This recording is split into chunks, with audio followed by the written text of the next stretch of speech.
Be be Fatima الزہرا سلام اللہ علیہا نے اپنی شہادت سے پہلے مولا علی علیہ السلام کو وصیت فرمائی تھی کہ یا علی میرے بعد شادی کرنا۔ جناب فاطمۃ الزہرا سلام اللہ علیہا کی شہادت کے بعد مولا علی علیہ السلام نے حضرت ام البنین سے نکاح کیا، جن کے بطن سے اللہ نے آپ کو حضرت عباس علیہ السلام جیسا بہادر فرزند عطا کیا۔ حضرت مولا عباس علیہ السلام کی ولادت 4 شعبان المعظم کو مدینہ منورہ میں ہوئی۔ جب حضرت عباس کے نورانی وجود نے ظلمت قدا دنیا کو منور فرمایا تو آپ نہ تو کسی کی گود قبول کرتے تھے اور نہ ہی اپنی مادر گرامی کا دودھ پیتے تھے۔ آپ کے آقا نامدار امام حسین علیہ السلام نے ان کو اٹھایا تو بڑے اشتیاق سے ان کے گود میں چلے گئے اور ایسا دل فریب تبسم فرمایا جس پر امام حسین علیہ السلام کی 1000 جانیں فدا ہو گئیں۔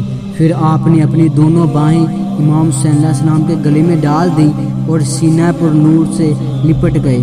پھر مولا علیہ السلام تشریف لائے اور آپ نے مولا غازی عباس علیہ السلام کی پیشانی کا بوسہ لیا اور گلے سے لپٹا کر زار و اختار رونے لگے اور فرمایا عباس میرے حسین کے لشکر کا علم بردار ہوگا اور حسین پر میدان جنگ میں فدا ہوگا۔ خداوند عالم نے نبی پاک صلی اللہ علیہ وآلہ وسلم کو جبرائیل علیہ السلام کے ذریعے اطلاع دی تھی کہ علی ابن ابی طالب کے ہاں ام البنین کے بطن سے ایک لڑکا پیدا ہوگا جو تیرے بیٹے حسین کے لشکر کا علم بردار ہوگا اور وہ میدان کربلا میں حسین پر قربان ہوگا اور اس کے دونوں بازو امت کاٹ دے گی۔ یہ تمام واقعہ نبی پاک صلی اللہ علیہ وآلہ وسلم نے مولا علی علیہ السلام کو بتایا اور فرمایا اے علی جب یہ لڑکا تیرے ہاں پیدا ہو تو اس کو میری طرف سے پیار کرنا کیونکہ اس وقت میں دنیا چھوڑ چکا ہوں گا۔ مولا غازی عباس علمدار علیہ السلام کو 14 سال مولا علی علیہ السلام کی تربیت کے ملے۔ مولا علی علیہ السلام کے بعد 10 سال امام حسن علیہ السلام کی تربیت میں رہے۔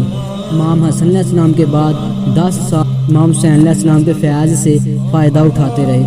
اگرچہ حضرت عباس علیہ السلام فرزند علی تھے مگر خود کو غلام حسین کہتے رہے۔